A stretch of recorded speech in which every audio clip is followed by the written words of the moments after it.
सुनकर देखो सुनकर देखो सुनकर देखो जी। ममता राहुल मोदी बोले, लिखे जितेंद्र जी।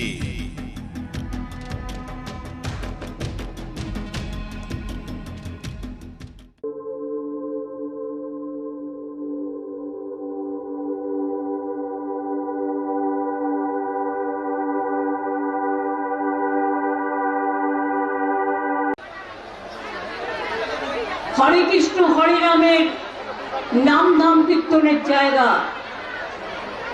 হরিচাঁদ গুরুচাঁদ ঠাকুরেরও এখানে ইউনিভার্সিটি ক্যাম্পাস আছে। মতুয়া সম্প্রদায়ের সকলকেও আমার অনেক ভালোবাসা জানাচ্ছি। আমি এখানে কৃষ্ণনগরে কি করেছি নতুন করে বলবো না। পাশেই নবদ্বীপে দেখেছেন, নবদ্বীপের আগে ইস্কন মন্দির তৈরি হয়েছে। আমরা সরকারের পক্ষ থেকে 700 একর জমি দিয়েছি, যার জন্য ওটা একটা বড় টাউনশিপ তৈরি হবে। কৃষ্ণনগর নদিয়া রানাঘাট এমস এর জমি আমরা দিয়েছি, 300 কোটি টাকা আমরা আরো খরচ করেছি। টিপিলাইটি থেকে শুরু করে, শর তীর্থ থেকে শুরু করে, মুসলিম তীর্থ থেকে শুরু করে, তার তীর্থ থেকে শুরু করে এমন কিছু নেই যেখানে হয়নি। কন্যাশ্রী বিশ্ববিদ্যালয় থেকে শুরু করে আমি সেগুলোর মধ্যে যাচ্ছি না। এগুলো আমি যখন গভর্নমেন্টের প্রোগ্রামে আসি আপনাদের বলি। আমার আজকে কয়েকটা কথা, কেন তৃণমূলকে ভোট দেবেন আর কেন বিজেপিকে ভোট দেবেন না, কেন সিপিএম কংগ্রেসকে ভোট দেবেন না। অল ইন্ডিয়ার অ্যালায়েন্স আমি তৈরি করেছি, নামটাও আমার দেয়া, ভোটের পরে আমি দেখে নেব। কিন্তু বাংলায় সিপিএম কংগ্রেস বিজেপি আমাদের বিরুদ্ধে লড়াই করছে। সিপিএম কে ভোট দেওয়া মানে বিজেপিকে ভোট দেওয়া, কংগ্রেসকে ভোট দেওয়া মানে বিজেপিকে ভোট দেওয়া। আর একটা লেজুর পার্টি মুসলিম পার্টি হয়েছে, সেটাকে ভোট দেওয়া মানে বিজেপিকে ভোট দেওয়া, আর বিজেপিকে ভোট দেওয়া মানে বিজেপিকে ভোট দেওয়া। লড়ছি আমরা একলা। যদি তোর ডাক শুনে কেউ না আসে তবে একলা চলো রে। আমি শুনেছি সিপিএম কংগ্রেস এখানে ইন্ডিয়ান অ্যালায়েন্সের হয়ে লড়ছে বলছে। এখানে তো জোটই হয়নি, এখানে তো ভোট হয়েছে, ভোট। সিপিএম কংগ্রেস বিজেপি একদিকে আর তৃণমূল একদিকে।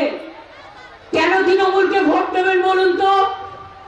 চান মা বোনেরা লক্ষ্মীর ভান্ডার মাসে মাসে পাবে? চান তো? 1 এপ্রিল ব্যাংক বন্ধ, যথাসময় আপনার অ্যাকাউন্ট চেক করে দেখে নেবেন, আপনি পেয়ে যাবেন এবং সারা জীবন পাবেন। মোদীকে এখন ছুটা কথা বলতে হচ্ছে। জুমলা বিজেপি পার্টি দেয়াল লিখছে লক্ষ্মীর ভান্ডার দেবো 3000। আমি বলি আগে 100 দিয়ে দেখা। দিসনি কেন এতদিন? আর লক্ষ্মীর ভান্ডার তোদের নয়, এটা রাজ্যে, এটা আমাদের করা, এটা তোমাদের করা নয়। তুমি দেবে কোথা থেকে? মেয়েদের জন্য কিছু করেছো আজ পর্যন্ত?